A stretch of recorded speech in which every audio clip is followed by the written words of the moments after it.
نکاح کرنے کا انوکھا سبب۔ منقول ہے کہ ایک بزرگ رحمۃ اللہ تعالی علیہ کو لوگ ایک مدت تک نکاح کا کہتے رہے، لیکن وہ انکار کرتے رہے۔ ایک دن وہ نیند سے بیدار ہوئے تو فرمانے لگے، میرا نکاح کر دو، میرا نکاح کر دو۔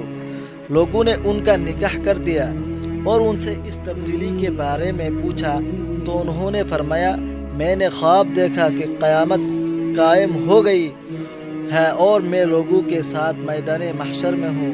تمام لوگوں کی طرح مجھے بھی شدت کی پیاس محسوس ہوئی، قریب تھا کہ میں ہلاک ہو جاتا۔ اچانک میں نے دیکھا کہ چاند بچے سفید چیرتے ہوئے مجمع میں آئے۔ ان کے سروں پر نور کے رومال، ہاتھوں میں چاندی کے کٹورے اور سونے کے کوزے تھے۔ مجمع میں تلاش کرتے ہوئے بعض کو پانی پلاتے، بعض کو نہ پلاتے۔ میں نے بھی ان کی طرف ہاتھ بڑھاتے ہوئے کہا، مجھے شدت کی پیاس لگی ہے، مجھے بھی پانی پلاؤ۔ تو ایک بچے نے کہا، ہم میں کوئی آپ کا بیٹا نہیں، ہم میں سے ہر ایک اپنے والد کو پانی پلائے گا۔ میں نے پوچھا، تم کون ہو؟ انہوں نے کہا، ہم مسلمانوں کے وہ بچے ہیں جو بچپن میں فوت ہو گئے تھے۔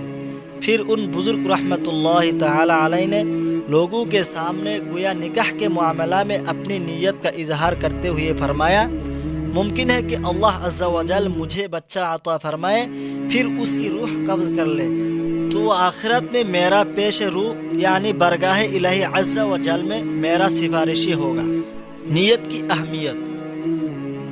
اس حکایت سے معلوم ہوا کہ ہمارے بزرگان دین رحمہم اللہ المبین اچھے مقاصد کے لیے نکاح کرتے تھے، لہذا نکاح کرنے والے کو چاہیے کہ وہ نکاح کے معاملہ میں جہاں اور بہت سی چیزوں کو اہمیت دیتا ہے، وہی حصول ثواب کے لیے نکاح کی درج ذیل نیتوں کو بھی خاص طور پر اہمیت دے اور انہیں ہرگز نظر انداز نہ کرے، بلکہ ہو سکے تو ان کے علاوہ اور بھی اچھی نیتیں کرے۔